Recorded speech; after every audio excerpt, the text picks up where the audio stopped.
It was the first week of July, the heart of summer, when the Parker family decided to take a trip to Lake Tahoe. Sarah and James had been planning it for months, their first proper vacation as a family in nearly 4 years. Life had been busy. James worked long hours managing a construction firm, and Sarah, who taught elementary school, spent most of her days buried in lesson plans and grading papers. Their son, Ethan, was 17, tall, quiet, and thoughtful, the kind of boy who preferred sketching in his notebook to going to parties. The Parkers had always been close, but lately, Sarah felt a gap widening between her and Ethan. He wasn't doing anything wrong, he was just different. More private, less talkative. She had convinced herself it was just teenage independence, but sometimes, when he'd lock his room door or give short answers, her heart ached. She missed the days when he'd sit with her on the couch, laughing at cartoons or telling her everything about school. "This trip is exactly what we need," James had said as he loaded up the SUV. "No phones, no work, no distractions. Just us." Sarah smiled, watching Ethan toss his backpack into the trunk. "You're okay with being away for a week?" she asked. He shrugged, looking off toward the street. "Yeah, sure. It'll be good." The drive from Sacramento to Tahoe was beautiful.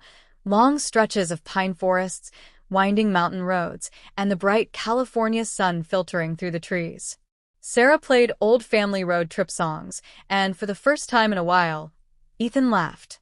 That sound, his laughter, filled the car like sunshine.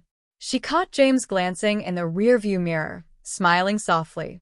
When they reached their rented cabin near the lake, Sarah felt an instant wave of nostalgia.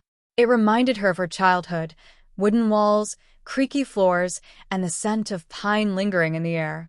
She had spent summers like this with her parents and always dreamed of giving her own child those same memories.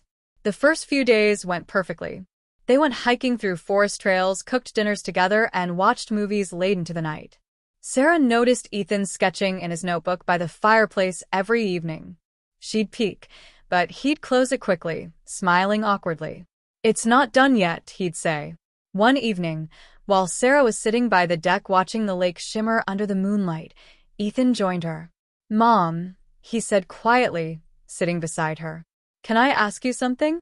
She turned to him, surprised. "Of course." He hesitated. "Do you think Dad's proud of me?" The question hit her like a stone. "Ethan, of course he is," she said. "Why would you even ask that?" He shrugged again, his voice barely above a whisper. "I don't know. He's always busy, always talking about work and stuff. I feel like I'm not doing anything special. I'm not good at sports. I'm not like his friends' sons." Sarah reached out, placing her hand over his. "Honey, your dad loves you more than anything. You don't have to be anyone else to make him proud. You already make us proud every day."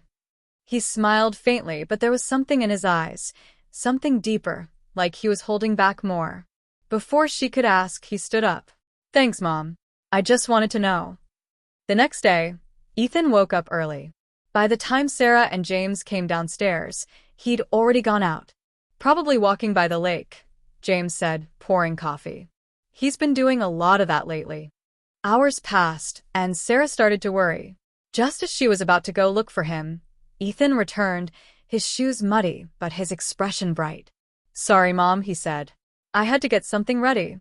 "For what?" she asked. But he only smiled. "You'll see tonight." That evening, as the sun dipped below the mountains, Ethan asked them to come down to the dock. He had set up lanterns along the wooden path, each one glowing softly in the dusk. At the end of the dock sat a small easel covered with a cloth. Sarah blinked, taken aback. "Ethan, what is this?" He looked nervous but excited. "Just something I've been working on." He took a deep breath and pulled off the cloth. Beneath it was a painting, large, detailed, and breathtaking. It showed the three of them sitting together by the lake, laughing, their reflections dancing in the water. The details were incredible, her hair blowing in the wind, James's hand on her shoulder, and Ethan's own smile that seemed alive. Sarah's hands flew to her mouth. "Oh my gosh," she whispered. "Ethan, this is beautiful." James stared, his usual composed expression breaking into awe. "You painted this?" You did this by yourself. Ethan nodded, blushing. I've been working on it for months. I wanted to surprise you both on this trip. It's called Home Again. Sarah felt tears well up in her eyes. Why that name?